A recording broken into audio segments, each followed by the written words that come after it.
Alright, welcome back to Shaving with Fuzzy. I'm Fuzzy. Hi y'all. On a Tuesday evening, getting ready for work. So the other day, somebody, I had a coffee cup. I don't even have it in here anymore. And they said, oh, that looks like a Burma-Shave coffee mug. And I got to thinking, I ain't shaved with Burma-Shave in a while. I mean, it's been a while. And I don't know why. It's a decent soap. It never was, it's like the vintage Old Spice. Everybody wants the vintage Old Spice, and it's like, that's not really that good a soap. Big thing about it was Old Spice, and it's vintage. They don't make it anymore. Anyway, I do have some Burma-Shave. We're going to do a Burma-Shave shave tonight. I got my Burma-Shave soap that I keep in my metal thing here. I got a Burma-Shave board brush. We're going to use I was digging around, and we're going to use the baton handle. I haven't used a baton handle in a while, I don't think. And these things are nice. Now, a handle, everybody, oh, this handle's better, it's better weight, it's got better. I don't play that game, as you can already guess, I'm sure. But baton handles are just fine. They're easy to hang on to. I think they look kind of cool.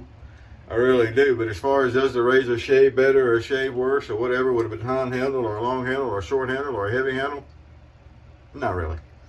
I make the exception on that statement that if you have really big hands, and I don't, but if you have really big hands, a razor with a small handle may not do well for you because you kind of feel like you're holding it on the tips of your fingers, and you may want something with a longer handle then. I can kind of understand that. But as far as the length of the handle and everything really changing the characteristics of the shave, I don't think so. Now, another thing I did after that, I do have a Burma-Shave mug, and I used to use this thing all the time. And you can see this side's worn pretty good. This side you can still read. I've got it. I think I got one more of these that's still new in a box somewhere, along with the soap and the brush that came with it that's packed away in one of the little tins that used to give away. So this is one of those things that people talk about. And I'm gonna go ahead and get the shave started here. It is a work night. So I talk about nostalgia every once in a while and have to make the distinction that sometimes people are nostalgic for things that never really were. And there's plenty of people that will throw that at you when you start talking about how good things were and how you wished it was back in the day before this or back in the day before that or when we had this or when we had that. And then they go back and they start cranking on things that weren't so good. And talking about, you don't remember that when you talk about nostalgia. You're just daydreaming or yada, yada, yada. The whole conversation that goes into that. So one day we're talking about Burma-Shave and kind of nostalgic, and it was pointed out, first thing is, the original Burma-Shave was not the soap cakes. The original Burma-Shave was a goop in a jar that was a brushless cream. My understanding is when they quit making that, sometime after that, and I don't know how many years it was, but sometime after that, another company bought the name. I think Procter & Gamble maybe bought the name, and I could be wrong about that. Don't fact check me. I'm not going for facts on that one. And then they started making the soap, and they put it in the brush, and they put it in the tins, and you had the mug, and you had all this stuff. And originally the big thing about Burma-Shave was the roadside signs. Well, my understanding is the roadside signs were not when they had the soap like this originally. It was for the brushless cream. So people get to talking about, hey, you're being nostalgic about something. It wasn't even that old. It wasn't even, but still, when it was brought back under the name Burma-Shave, it was then a shave cake. And, you can still be nostalgic about the shave cake, just like you are about when you could get the vintage Williams, you could get the vintage Colgate. At one time, I believe, Palmolive branded a shave soap, if I'm not mistaken. I've never seen any. And you could do that. What quality soap is it? It's a good soap. I mean, like I said, it's comparable to the vintage,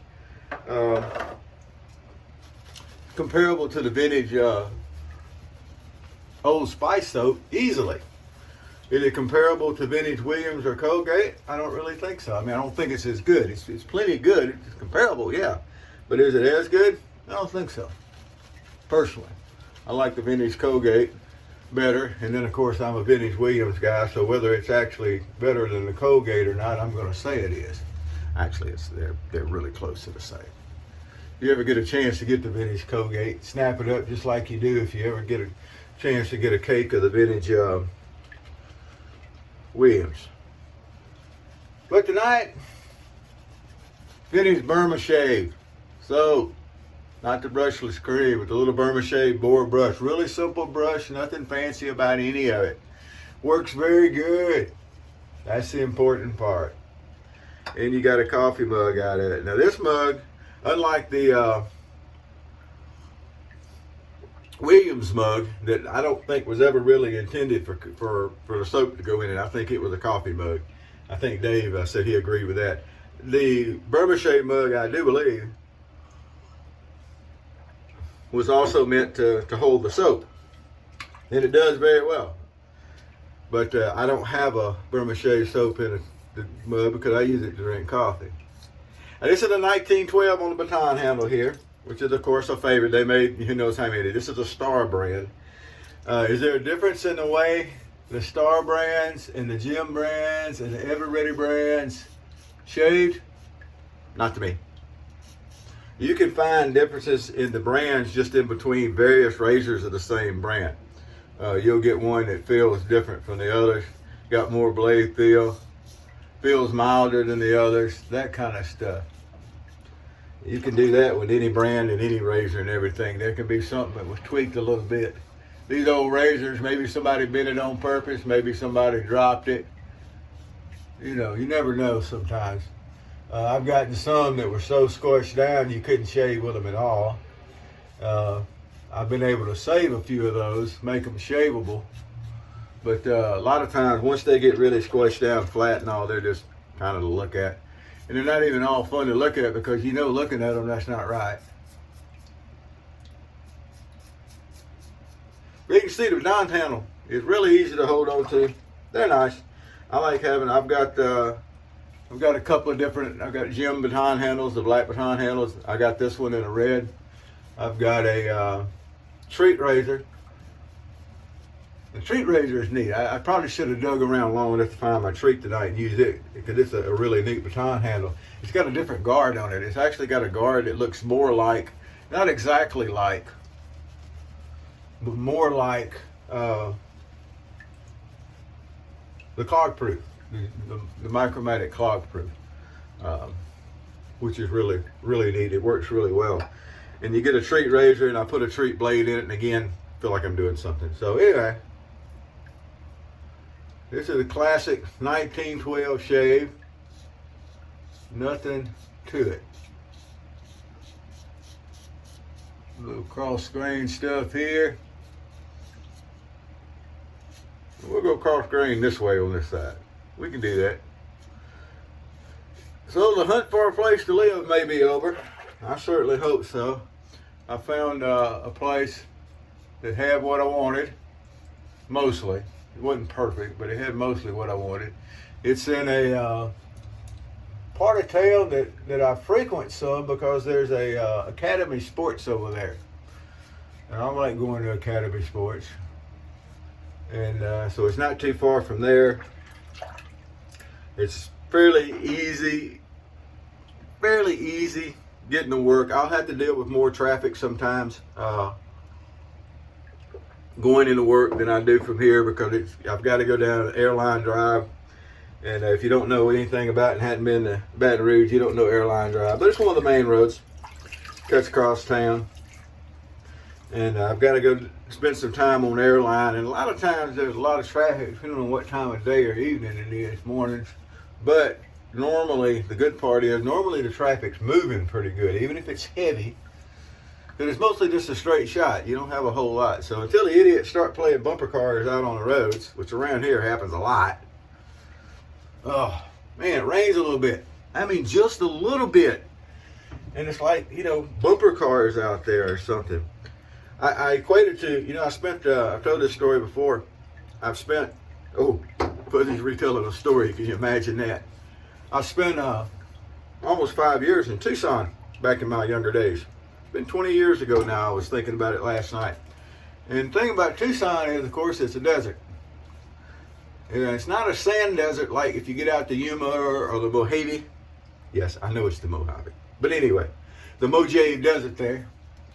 Nothing like that. You got to go on the other side out towards Yuma and all to get that kind of desert. But it's a high desert. But it's a desert. Saguaro cactus. The Saguaro National Forest is there, as a matter of fact. Saguaros are just really deep. But I digress. And being a desert, it has a monsoon season. Well, it doesn't rain a lot most of the year, so the roads build up oil and rubber and things on them, and when you get that first little bit of rain, it's slick. Well, it's kind of like people around here driving on ice and snow. People out there don't know how to drive when the roads are wet. People out there don't know how to drive when the roads are dry, and we're going to leave it at that. But yeah, so you get out there and you get a little monsoon rain, and the bumper cars begin. They would have so many people trying to cross, because then the dry riverbeds and the washes and the arroyos and stuff fill up and start running, and people think, oh, it's not very deep, I can make it across. 2 feet of water, they tell me, moving at not a real fast pace, can shove a truck sideways, a full-grown truck. People don't understand it. So they ended up passing what was known as the stupid motorist law, that said that if you got out there and you was doing something stupid, like going across a flooded wash, and you had to come be rescued, you got a bill for it. And it wasn't going to be no cheap bill usually. I forget what the minimum, I heard a time or two what they considered a minimum charge for a rescue like that, and it was tens of thousands of dollars on the low end. But so around here, it reminds me, anytime it rains around here, it reminds me of being out there. But around here, it rains, often. We get rain, and people still want to go out and play bumper cars. It's the most amazing thing in the world, what people do. There we go. Well, there's a shave with Burma-Shave. It was a good shave. It was just a day's growth. I shaved before I went to work yesterday, shaving before I go to work today. And in the news, boys and girls, we're finally getting there. Federal judge in Florida told the president and his administration, mostly I think his whichever department had done it, that they could no longer make people wear masks on the airplanes and the mass transit. They couldn't extend. They wanted to extend it another 2 weeks to look at troubling data from some kind of a new variant they're trying to put back into the forefront. And it's like, man, I ain't know anybody. I thought that was all over with. And everybody, oh no, you can't count it out. It's still out there. And well, they're going to have to release another variant that comes roaring back around the world. Notice I said release another variant that, but anyway, the federal judge said, hey, can't do it. So there's several videos now on YouTube of flight crews letting passengers know, hey, you can take your mask off. We recommend it. We do recommend it, but it's not mandated anymore. Everybody's slinging the mask off over there, walking down with the trash bag. Everybody throwing their mask in the trash bag if it go with the flight attendant dancing down the aisle, doing that kind of stuff. So, yep, that's neat. That's one thing in the news today is that, federal judge down in Florida. I tell you what, I like Florida. I like Florida's governor. I like Florida. I'm also fond of Georgia right now, by the way. Georgia, constitutional carry, my friends. Good job. Y'all got it done. We couldn't get it done here. The governor vetoed it, and our legislature wouldn't override his veto, even though they had plenty of votes. Anyway, enough of that. Got to get ready for it. So tonight we finished up, if you didn't catch the bottle, classic skin bracer. I figure if I'm going to use a classic soap, a lot of times classic skin bracer is a good match. And I don't worry about matching scents. And the nostalgia value, Burma-Shave, skin bracer, that right there will bring the sun up shine and the birds will sing. And that was my, used my Burma-Shave mug for the first time in a while. Glad I found it before I start the moving process. So anyway, let's root for Fuzzy on the apartment that nothing goes wrong. And that I actually got my app in quick enough that I'm ahead of anybody else, because apartments go quick around here. I didn't realize that. I've lived here 8 years. The place I lived before I lived here, I lived there 7 years. When I moved over here to try to find a place to live when I was coming over here to work, I spent a day running around. By the time the day was over with, I'd signed papers. I knew where I was going to be and where, everything was great. I was just coming up with money after that. It's not like that anymore around here. It's really, really, really not. So hopefully nobody got ahead of me and everything's great. And then we got to move all this junk. And then it's a second floor apartment, and I got a 400-pound TV. Not much of an exaggeration. I've got one of the old projection TVs. It's just narrow enough that you can fit it through the door. It's a 65-inch. Still got a great picture. Still got great sound. I hate to get rid of the thing because it's still good. Seriously, that thing's heavy. 400 pounds, it's heavy. So if anybody wants to come, help Fuzzy move a TV or donate to the Fuzzy's Gotta Move Fund. Just joking. We'll see y'all next time. Whoever you are, wherever you are, whatever you're doing, whatever it is, happy shaves to you.